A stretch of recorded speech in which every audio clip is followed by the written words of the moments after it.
Good morning, America. This is probably a familiar voice to many of you. My name is Rod Eccles. This is a brand new program called The Liberty Cafe. So this is the very first show of it, so please forgive us if we have a few bugs that we're ironing out today. But this program is all about speaking to other great Americans. So I want you to sit back, grab your coffee, and take a listen for the next 60 minutes or so.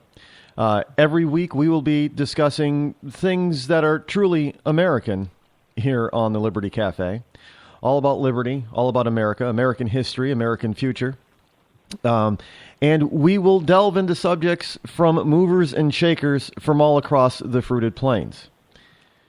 This is not something that is a political talk so much as it is an American talk. And this morning, I have as my very first guest a gentleman who I have worked with in the past. And he has got a lot going on in his world.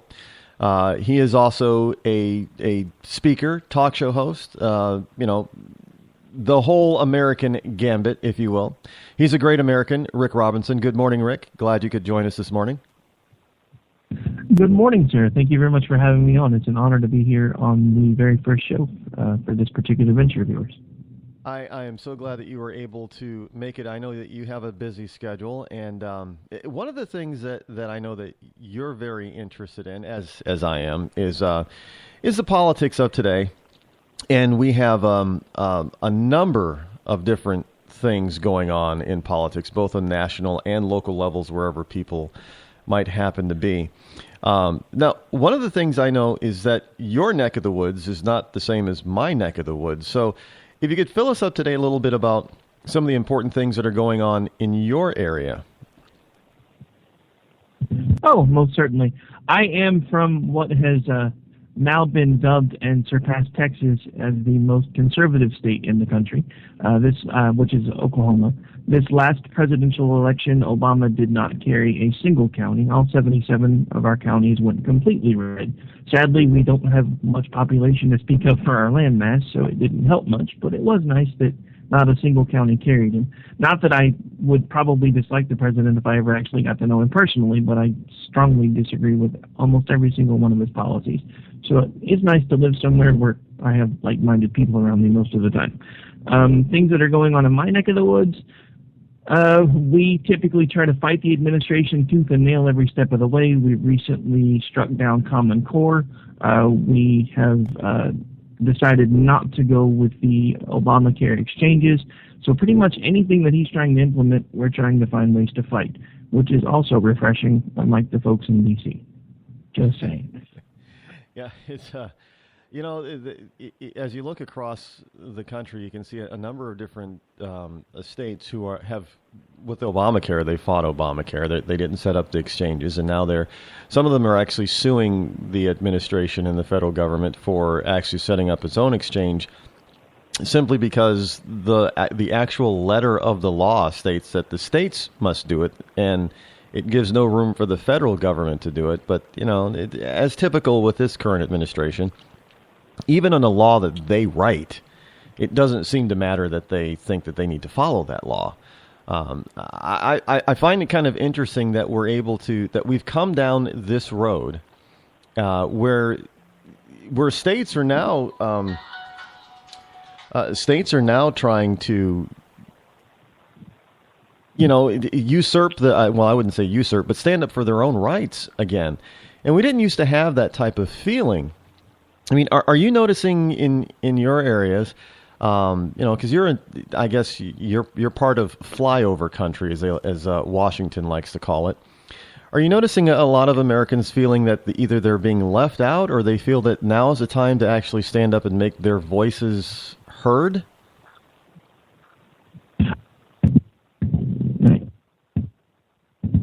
Okay, sorry about that. For some reason, I was having an issue with my mic.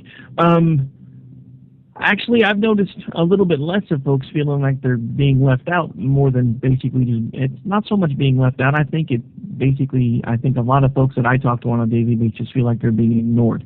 Actually, that was one of the common themes that we ran across, because I was recently at the Southern Republican Leadership Conference for 2015 that actually happened in my home city, which was Oklahoma City. That was one of the recurring themes over and over again, was it felt nice for once, even though we are in flyover country, to be getting this type of attention, because up until now, we've kind of completely felt ignored. And a lot of folks are feeling that way too, because they feel like no matter how loudly they try to voice their opposition, nothing changes. I mean, we just gave the Republicans in Congress what can only be deemed as a mandate. And even folks on CNN and MSNBC eventually begrudgingly admitted that it was a mandate. And yet nothing has really changed, because the only thing that's different is now we have Republicans trying to do the same thing that a lot of the Democrats were trying to do before. This is the problem. We've gotten to the point to where it doesn't matter whether you're supporting somebody with a D behind their name or you're supporting somebody with an R behind their name. It's basically a brand war. It's kind of like when you buy a soda. Whether you're drinking Coke or Pepsi, you're still getting a soda. Yeah, so they're not. So people are really kind of, well, we can see that through the polls. If you happen to be a believer in polls, I'm not a huge fan or believer in polls, but you can notice trends in polls if you pay attention close enough. And some of the trends are that there's a growing number of people who once supported Obamacare who no longer support it. And we've also just recently heard in the news that a lot of insurance companies are now asking for huge increases. And when you look at the stories as to why they're asking for the increases, we were told that, people would have the ability to go to the doctor, those people who didn't have insurance before, that they wouldn't be going to the emergency room, and that they wouldn't be bugging doctors as much because they'd be a little bit more comfortable knowing that if something really important happened, they'd be covered. But what we found out is that the people, especially those who enrolled on the exchanges, are now utilizing the healthcare system more than they did before. And the costs have gone up to administer that. And I think, just about every conservative and rhino back in the day before this was passed into law was saying that this was going to be the end game. This was going to happen. And we were told, no, everything is going to go down. Prices are going to go down. Everything's going to be more affordable. And what we have found, as usual, is the exact opposite. It's more costly for premiums. It's more costly for doctors and hospitals. It's more costly for out-of-pocket cost deductibles. I mean, I don't know how many people that I've heard their deductibles have doubled from what they used to have. I mean, and now we have this, and I haven't been able to have the time to actually fully read through the whole thing, but now we have the Republicans in the House saying, well, they have a viable alternative to Obamacare. Do you think we really need a government alternative to Obamacare, or should we just scrap the whole thing and forget it? I say we scrap the whole thing and forget it for very important reasons. Does anybody remember when he promised each family would save around $2,500 a month? Now, at this point, most families are spending at least that much, if not more, for their health care.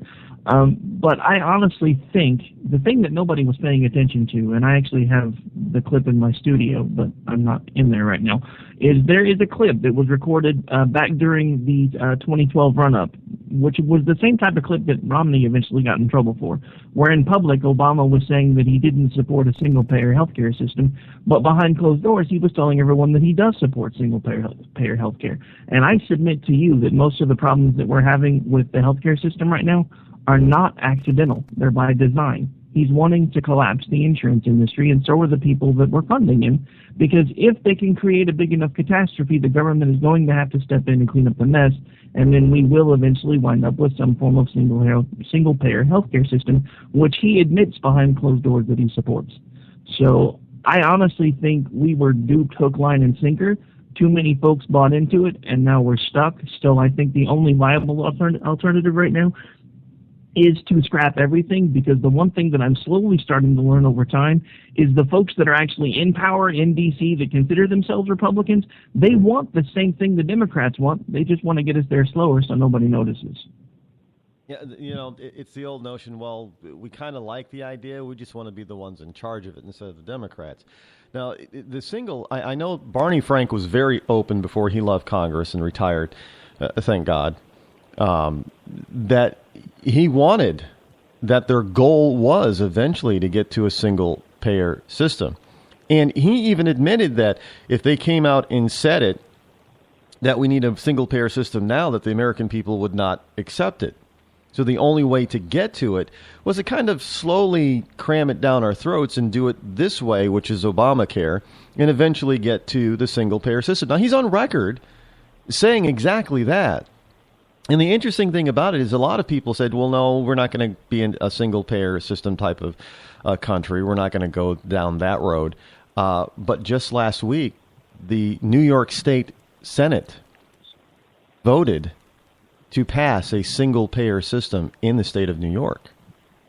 Now, it still has to go through the Assembly, and it still has to be signed by the governor if it gets past the Assembly. But the point is that the New York State Senate just voted to go to a single-payer system within that state. So what do liberals who say, or anybody who say that this is not the goal of the government, what do they have to say to this now? What do you think? I think if they still think, after everything we've seen that's gone wrong with Obamacare, that this was not the goal of the government, was to at some point institute a federal single-payer system, then they're either deluding themselves or they're just not paying attention. Now, as far as the state of New York doing what they just did, I fully support a state's rights to basically use their 10th Amendment to institute whatever program, or 10th Amendment rights to institute whatever programs they want. It'll be interesting to see if the state's around much longer, because they already can't afford most of the programs that they have. But it's an interesting experiment nonetheless, so it'll be interesting if it does pass to see what happens and how quickly everybody leaves. You know, you just said something that is quite important. I think a lot of people often miss that. You are a very big states' rights advocate. And frankly, so am I, because I believe that the Constitution definitely does delineate certain powers to the federal government, and those that it does not leaves those powers to the people and to their state. So if a state wants to do something socialistic like that, or even verging, trying to co-opt a little bit on the communist side, they're perfectly capable and within their rights to do that, because you don't have to live in that state. Unfortunately, you can't, when your entire federal government decides to do something, what are you going to do? Leave the country? And there is a growing number of people who are, after all, renouncing their American citizenship. Now, do you think that this renunciation of, because last year there was a record number of Americans renouncing their citizenship, turning in their American passports, and most of them already had been residing overseas for years, and I guess they just got tired of paying American taxes. Can't blame them on that. But do you think that this is related at all to this administration, and these Americans are just tired of being related to this administration? I think it's one of the only forms of protest they really have left. So I think a lot of it does have to do with the administration, the blatant attack on taxpayers, the blatant attack on small businesses, even the blatant attack on larger businesses. The issue is the larger businesses can survive whatever the administration throws at them, because they can simply pass the cost on to consumers.